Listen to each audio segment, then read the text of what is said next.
today's expansion possible and your role in ensuring goods and people on our nation's rail network move safely and efficiently. This collaboration serves as a model for future public-private partnerships. On behalf of the United States Department of Transportation and the Federal Railroad Administration, it's an honor and a privilege to celebrate the launch of expanded passenger rail service to Roanoke and Norfolk and restored service to Newport News. Virginia has long recognized the importance of having a strong multimodal transportation network. FRA shares these values, and we continue to champion passenger rail efforts here in Virginia and across the country.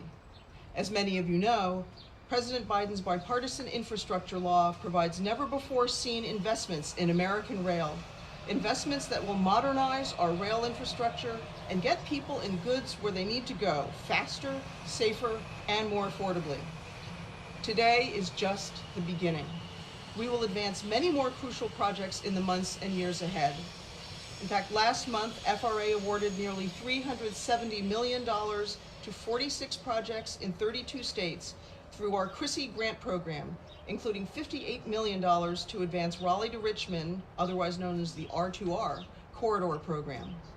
This corridor will be familiar to those in attendance, and our investments will benefit many communities in the Commonwealth and beyond.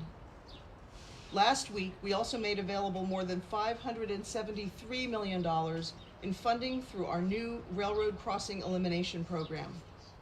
And very soon, we will announce even more funding and projects through our federal-state partnership for intercity passenger rail grant program. This is a transformative moment for rail in America. The down payments we make right now will advance convenient, reliable, and accessible rail options that will help Americans get to their jobs, families, and friends, or wherever they are going, safely and efficiently. These investments also expand freight rail capacity, making our supply chain stronger and keeping America's economy moving. Today is a reminder that this work is underway. FRA fully recognizes the significance of the Commonwealth's approach to rail development and the impacts investments will have both regionally and nationally. I'm tremendously excited for the communities of Roanoke, Norfolk, and Newport News, as well as the surrounding communities that will benefit from expanded service. Most of all, I'm excited about the future of rail in America. Thank you again for inviting me, and now I will turn it over to Amtrak CEO, Stephen Gardner. Attention please, once again, this is a general boarding announcement for train number 67 en route to Newport News and intermediate points. Train 67 will be arriving shortly on track number 2, which is on the opposite side of the station. At this time, please gather all personal belongings and proceed out to the platform for boarding instructions on track number 2. Once again, train 67 en route to Newport News will be arriving shortly on track number 2, which is on the opposite side of the station. Morning. We do ask you to cross over to track number 2 at this time. We do have a train coming in on track 3. Attention, please. This is a boarding call for Amtrak Northeast. Just in case you missed it. En route to Newport News, with intermediate stops at Quantico, Fredericksburg, Ashland, Richmond Staples Mill, Richmond Main Street, Williamsburg. Business class and quiet car are located at the rear end of the train. Passengers should proceed to track 2. Please remove any travel documents from the envelope and have it ready for scanning by the conductor. Thank you for choosing Amtrak. Morning, and thank you. It's really important at Amtrak. We focus on it a lot to make clear, focused announcements for our passengers. So it'd be a mortal sin for me to step over the great work of both our real-life people and our Julie, who are telling you and folks in this station about the incredible service here available in the Commonwealth. Let me first recognize Allison Foltz, our great general counsel from FRA, and Amit Bose, Secretary Buttigieg. We are at the precipice of an incredible new era of passenger rail investment and growth in this country. And it's the fantastic leadership in the Department of Transportation that is driving this path forward for entities like Amtrak, partners like the Commonwealth.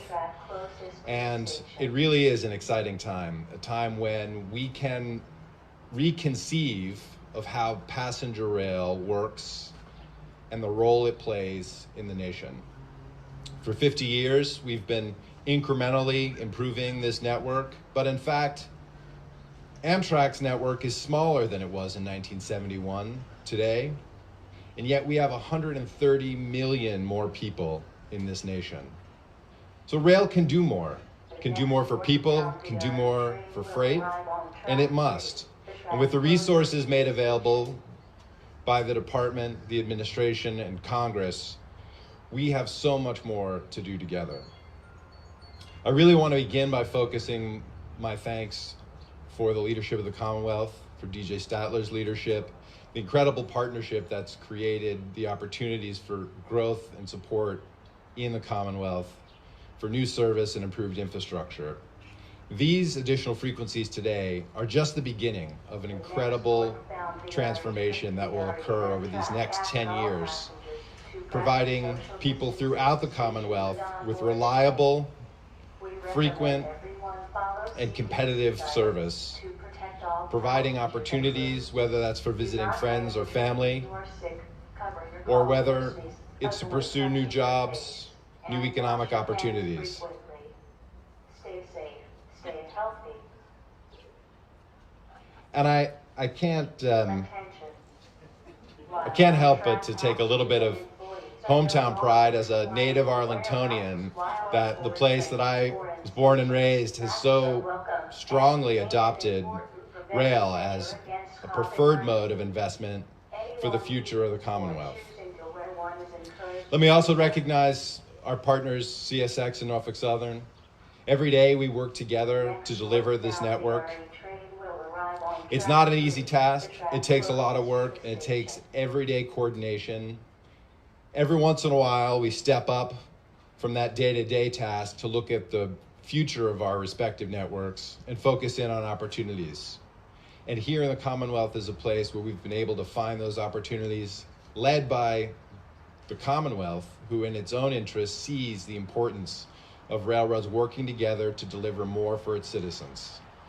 So I want to thank the two railroads, and of course VRE, our partner, as well, for working together to make services like these viable and happening in the near term. We can't wait forever. We have a huge need in this nation to expand rail service. It's growing every day. There's no path, zero path towards addressing the climate crisis without rail doing a lot more. 30% of GHG emissions from the transport sector, the largest sector in the United States. Just to put that in context, Texas produces more greenhouse gas emissions from vehicles than the entire global rail sector every year. Every train in the world together produces less greenhouse gas emissions than the cars and trucks in Texas. We need rail to do a lot more, and it can, and today's living proof. So with that, let me introduce your Steve Twofer here, Steve Flippin, Head of Federal Affairs for CSX, and thank him for his partnership.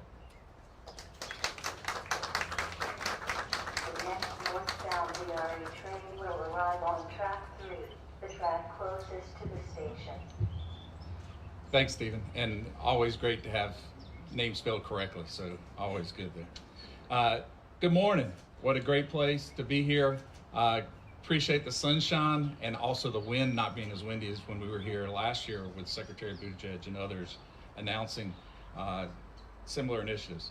It's great to be here with Stephen, Vice Mayor Jackson, Director Stadler, Ms. Fultz, and Ms. Carletto to celebrate this milestone of the Transforming Rail in Virginia initiative. The northbound VRE train will arrive on track 3, the track closest to the station. Like Steve, I will also thank Secretary Buttigieg and our FRA team, as well as Governor Youngkin and Secretary Miller, along with their great teams, for their continued partnership throughout this innovative collaboration to enhance both passenger and freight rail throughout Virginia.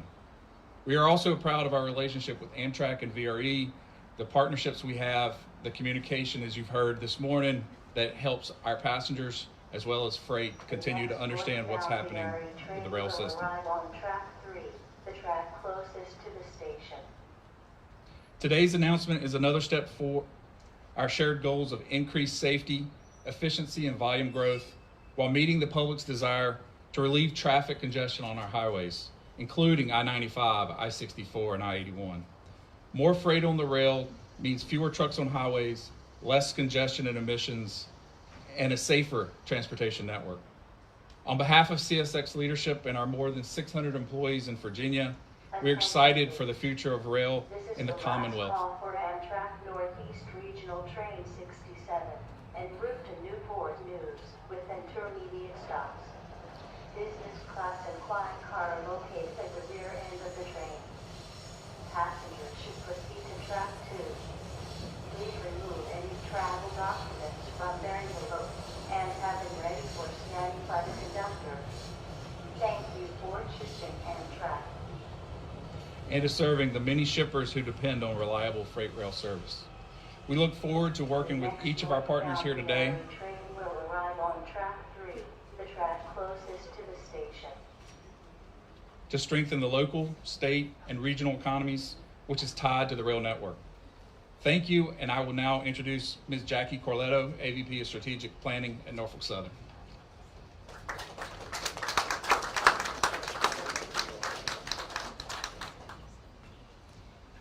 Hello, good morning. Jackie Corletto, Assistant Vice President at Norfolk Southern. We are thrilled with this announcement of the service today.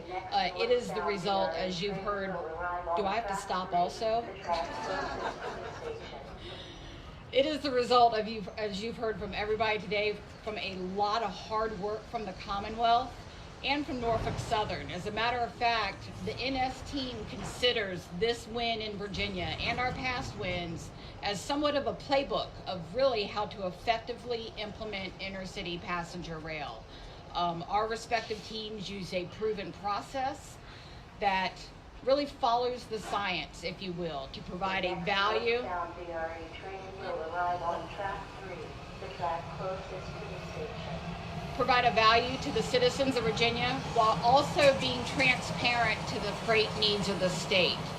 So we're delighted to be included in this kickoff today. Norfolk Southern remains committed to helping Virginia provide high quality passenger rail to the Commonwealth. Congratulations. Oh, and now I'm introducing Mike McLaughlin, BPRA COO. Don't get me in trouble with DJ here. I'm Michael McLaughlin, Chief Operating Officer of VPRA. I'm here to help with the ribbon cutting ceremony. I'm going to take a second, though, to thank a lot of people who have made this happen, not just those here today who've worked in this for the past few years, CSX, Norfolk Southern, Amtrak, others, but the generations of leaders in Virginia before us. We're building on the backs of the train starts that have come before us from previous administrations and all the good bipartisan work that's been done in Virginia. So with that, I'm going to, we're going to, Will arrive on track 3, the track closest and can the speakers please come up?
This concludes the formal program. Our executives will be available for the media interviews.